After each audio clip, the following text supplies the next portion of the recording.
बिस्मिल्लाहिर्रहमानिर्रहीम। अस्सलामु अलैकुम। रमज़ान मुबारक के ख़ुसूसी प्रोग्राम मरहबा रमज़ान में खुशामदीद।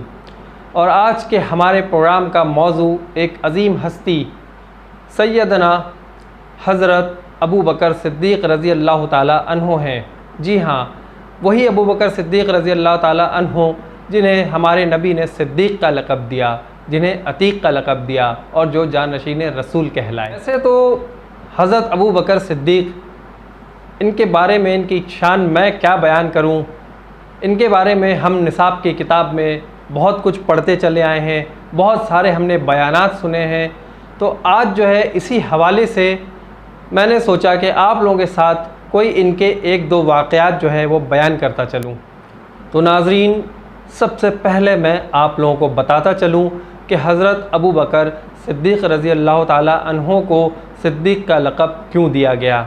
तो वाक़या कुछ यूँ है कि जब हमारे नबी मस्जिद अक़सा से अर्श मौला तक मेराज पर तशरीफ़ ले गए और जब वहाँ से वापस आए और वापस आकर उन्होंने लोगों से मेराज का अहवाल बताया कि मेराज में वो किस तरह मस्जिद अक़सा से अर्श मौला तक गए और सातों आसमान को पार करते हुए अल्लाह ताला से मुलाकात करके वापस आए, और ये सारा जो इतनी मुसाफ़त उन्होंने तय की वो सब एक पल में। तो लोगों ने जो है उनकी बात का यकीन ना किया। हमारे नबी ने उन्हें कहा कि ऐसा हुआ है और मैं मेराज से होकर आया हूँ और अल्लाह से मिलकर आया हूँ। तो लोगों ने उनका मजाक बनाया, नाउज़ु बिल्लाह। और उसके बाद जो है वो यही बात हज़रत अबू बकर सिद्दीक़ रज़ी अल्लाह ताला अन्हो के पास लेकर गए और उनसे कहा कि आप देखें कि आपके दोस्त, आपके साथी किस तरह की बात कर रहे हैं, ऐसा तो नामुमकिन है। तो हज़रत अबू बकर सिद्दीक़ ने बग़ैर कुछ सोचे समझे, बग़ैर किसी तस्दीक़ के फ़ौरन से जवाब दिया कि अगर अल्लाह के नबी, अल्लाह के रसूल ऐसा कह रहे हैं तो ये हकीकत है, तो आप उनकी बात ज़रूर मानें। और इस बात से खुश होकर हमारे नबी ने जो है हज़रत अबू बकर सिद्दीक़ रज़ी अल्लाह ताला अन्हो को सिद्दीक़ का लक़ब दिया था। तो नाज़रीन, हम सब ये बात अच्छी तरह से जानते हैं कि खिलाफत में सबसे पहला जो नंबर आता है, जो सबसे पहले हमारे खलीफा हैं, वो हज़रत अबू बकर सिद्दीक़ रज़ी अल्लाह ताला अन्हो ही हैं। खिलाफत से पहले अमीरुल मोमिनीन का जो काम था, ये कपड़े की तिजारत किया करते थे।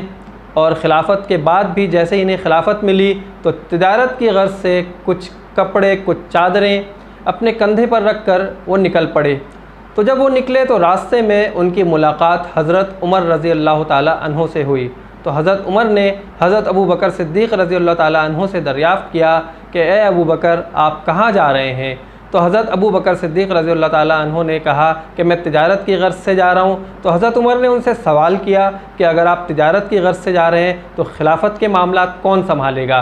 तो हज़रत अबू बकर सिद्दीक़ रज़ी अल्लाह ताला अन्हो ने जवाब दिया कि अगर मैं खिलाफत भी संभालूँ तो मेरे अहलो अयाल को मैं कहाँ से खाना खिलाऊँगा। तो इसके जवाब में हज़रत उमर ने कहा कि इस वक्त जो है हमारे नबी ने हज़रत अबू उबैदा रज़ी अल्लाह ताला अन्हो को जो है वो वजीफ़ा जो देते थे, उस वक्त हज़रत अबू उबैदा रज़ी अल्लाह ताला अन्हो को मुकर्रर किया था इस काम के लिए। तो जब हज़रत उमर रज़ी अल्लाह ताला अन्हो हज़रत अबू बकर सिद्दीक़ रज़ी अल्लाह ताला अन्हो को हज़रत अबू उबैदा के पास लेकर गए, दरअसल उस वक्त जो है बैतुल माल के जो मामलात थे, जो उमूर थे, वो हमारे नबी ने हज़रत अबू उबैदा रज़ी अल्लाह ताला अन्हो के सुपुर्द किए थे।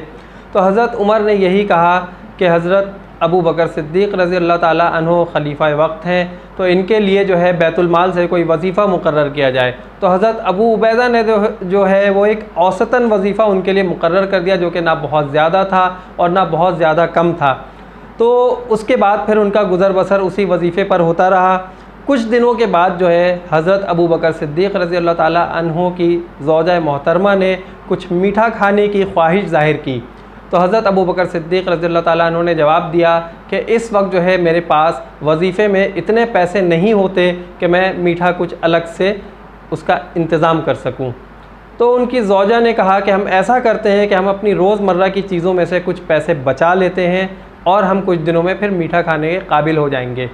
तो कुछ दिनों के बाद जब कुछ पैसे बच गए तो आपकी ज़ौजा मोहतरमा ने वो पैसे आपको दिए। तो आपने ये कहा कि हमारा गुजारा इन पैसों के अलावा भी हो सकता है, और ये कहकर उन्होंने वो पैसे ले जाकर बैतुल माल में वापस जमा करा दिए और हज़रत अबू उबैदा से कहा कि इन पैसों को निकाल कर अब मेरा वजीफ़ा मुकर्रर कर दिया जाए कि जितने पैसे मैं आपके पास लेकर आया हूँ ये पैसे मेरे वजीफ़े में से कम कर दिए जाएँ। तो आप देखें कि ईमानदारी और सच्चाई की कितनी बड़ी मिसाल है। हमारे जो खलीफा वक्त थे उन्होंने इतनी अच्छी मिसाल कायम की हुक्मरानी के एतबार से भी कि किस तरह से हमारा जो है हुक्मरानी करनी चाहिए। और नाज़रीन, अब मैं एक बहुत ही मशहूर वाक़या आपके गोश गुज़ार करना चाहूँगा कि जिसकी वजह से हमारे नबी ने हमारे जो अमीरुल मोमिनीन हैं उन्हें ये कहा कि ये मेरे गार के साथी हैं। जी हाँ, बिल्कुल सही समझे आप, मैं गार सोर का वाक़या आपको बयान करने जा रहा हूँ। और वाक़या कुछ यूँ है कि जब कुफ़ार के मज़ालिम हद से ज़्यादा बढ़ गए तो हमारे नबी ने जो है वो अमीरुल मोमिनीन से कहा कि ए अबू बकर, अब तैयार रहना, किसी भी दिन जो है हमें ये जगह छोड़नी पड़ सकती है।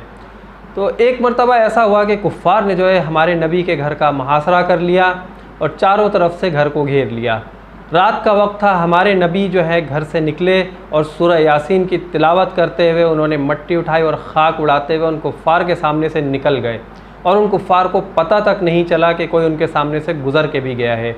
हमारे नबी जैसे ही हज़रत अबू बकर सिद्दीक़ रज़ी अल्लाह ताला अन्हु के घर पहुँचे और उन्होंने दस्तक दी तो पहली ही दस्तक पे हज़रत अबू बकर सिद्दीक़ रज़ी अल्लाह ताला अन्हु ने जवाब दिया कि ए नबी, मैं तैयार हूँ।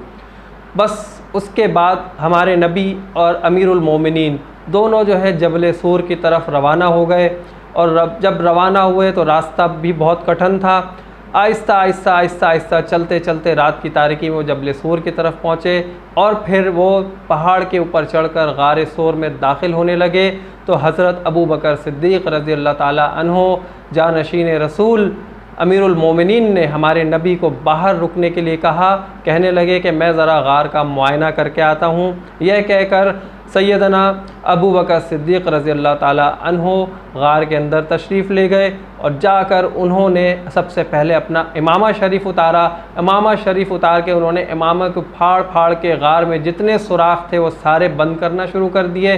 फिर अपनी कमीज़ उतारी और कमीज़ उतार के बाकी सारे सुराख भी बंद कर दिए और गार को अंदर से जो है साफ़ करके हमारे नबी को आने का कहा कि ए नबी, अब आप तशरीफ़ ले आइए। और कुछ रिवायत में आता है कि एक सुराख बाकी रह गया था, कुछ रिवायत में आता है कि 2 सुराख बाकी रह गए थे। बहरहाल जब गार में हमारे नबी तशरीफ़ लाए तो सैयदना हज़रत अबू बकर सिद्दीक़ रज़ी अल्लाह ताला अन्हो ने अपनी गोद में नबी सल्लल्लाहु अलैहि वसल्लम का सर मुबारक रखा और कहा कि आप आराम फरमाइए। और उस सुराख के ऊपर जो एक सुराख बाकी रह गया था उस पर अपनी एड़ी रख दी। थोड़ी देर के बाद जो है उन्हें अपनी एड़ी पर कुछ चीज़ टक्कर मारती हुई महसूस हुई। तो बहरहाल उन्होंने एड़ी को नहीं हटाया। दरअसल एक सांप था और सांप भी जो है वो हमारे नबी की दीदार की खातिर बाहर आना चाहता था। उसने बहुत कोशिश की, सांप ने नहीं आ सका तो बिल आखिर उसने जो है बहुत तेज़ से डंक मारा। जब डंक मारा तो हज़रत अबू बकर सिद्दीक़ को तकलीफ़ हुई और तकलीफ़ के आलम में जहर जो है वो पैर से उनके जिस्म में फैलने लगा। वो जहर सरायत करता हुआ ऊपर की जानिब आने लगा और तकलीफ़ बढ़ गई। सांप डंक मार रहा था, जहर जिस्म में फैलता जा रहा था और हमारे नबी के साथी, हमारे नबी के जानशीन उनको जो है तकलीफ़ से बचाने के लिए ख़ुद तकलीफ़ बर्दाश्त कर रहे थे। कुर्बान जाइए उस दोस्त के, उस साथी के जो अपनी जान पे खेल कर अपने दोस्त की जान बचा रहा था। अब आप ये देखें कि इसके बाद ऐसा हुआ कि जब तकलीफ़ जो है हद से ज़्यादा बढ़ने लगी, बहुत ज़्यादा तकलीफ़ हो गई, जहर फैलने लगा, तो उसके बाद जो है हज़रत अबू बकर सिद्दीक़ रज़ी अल्लाह ताला अन्हु की आँखों से आंसू टपके और वो आंसू कहाँ गिरे? हमारे नबी सल्लल्लाहु अलैहि वसल्लम के रुख़सार मुबारक पर आंसू गिरे। जैसे ही हमारे नबी के रुख़सार मुबारक पर आंसू गिरे तो हमारे नबी की आँख खुल गई और फ़ौरन से हमारे नबी ने पूछा कि ए अबू बकर, क्या हुआ? अब कुर्बान जाइए। अमीरुल मोमिनीन के जवाब पे अगर इतना हमें कोई तकलीफ़ हो तो हम फ़ौरन से चीखें और चिल्लाएं, लेकिन अमीरुल मोमिनीन ने बहुत ही आराम से जवाब दिया कि या नबी, आपके ऊपर मेरी माँ, मेरा बाप कुर्बान, मैं कुर्बान, मुझे सांप ने डस लिया है, मुझे उससे तकलीफ़ हो रही है। तो हमारे नबी ने फ़ौरन कहा कि ए अबू बकर, पैर हटाओ। अबू बकर सिद्दीक़ रज़ियल्लाहु ताला अन्हु ने कहा नहीं, अगर सांप आ गया तो वो आपको नुकसान पहुंचा सकता है। हमारे नबी ने कहा कि मैं हुक्म देता हूं कि पैर हटाओ। अब नबी का हुक्म हो, दोस्त का हुक्म हो, तो दोस्त कैसे पैर नहीं हटाता। हज़रत अबू बकर सिद्दीक़ ने पैर हटा दिया और सांप जो है फ़ौरन बिल से बाहर निकल आया उस सुराख से, और आते ही फ़ौरन हमारे नबी को सलाम पेश किया और कहने लगा कि गुस्ताखी की माफ़ी। हमारे नबी ने पूछा कि क्या तुमने मेरे दोस्त को डसा है? तो सांप ने कहा कि पहले मैंने जो है अपने मुंह से टटोल कर पैर हटाने की कोशिश की, लेकिन जब नहीं हटा तो मैं भी आपका दीदार करना चाहता था। मैं एक अरसे से इस बिल में हूँ, इस गार में हूँ, और जब मैं आपके दीदार के लिए आज आना चाह रहा था तो मुझे अपने रास्ते में रुकावट नज़र आई, तो मैं उस रुकावट को हटाने के लिए मेरे पास और कोई चारा नहीं था, जिसकी वजह से मैंने जो है डसा। तो हमारे नबी ने कहा ठीक है, अब तुमने मेरा दीदार कर लिया है, तुम जा सकते हो। वो सांप वहाँ से सलाम करके वापस पलट गया। हमारे नबी ने फ़ौरन से अपना लुआब दहन निकाला और निकाल के जिस जगह पर सांप ने डसा था वहाँ पर लगा दिया, और हमारे नबी के लुआब दहन में अल्लाह ताला ने वो शिफा रखी कि वो लुआब दहन लगते ही जिस्म में फैला हुआ सारा जहर वहीं से बाहर निकल गया और हज़रत अबू बकर सिद्दीक़ रज़ियल्लाहु ताला अन्हु की तकलीफ़ भी दूर हो गई। तो हमारे नबी ने जो है ये सारी जो रिवायत है ये हज़रत उमर रज़ियल्लाहु ताला अन्हु ने रिवायत की है। ये सारा वाक़या हज़रत उमर रज़ियल्लाहु ताला अन्हु ने बताया, और हज़रत उमर कहते हैं कि मैं हज़रत अबू बकर सिद्दीक़ रज़ियल्लाहु ताला अन्हु से कई बार कहता रहा कि मुझे जो है सिर्फ़ अपनी गार वाली एक रात की नेकी दे दो और मेरी सारी ज़िंदगी की नेकियां ले लो। तो उसके जवाब में हज़रत अबू बकर सिद्दीक़ रज़ियल्लाहु ताला अन्हु सिर्फ मुस्कुरा दिया करते थे।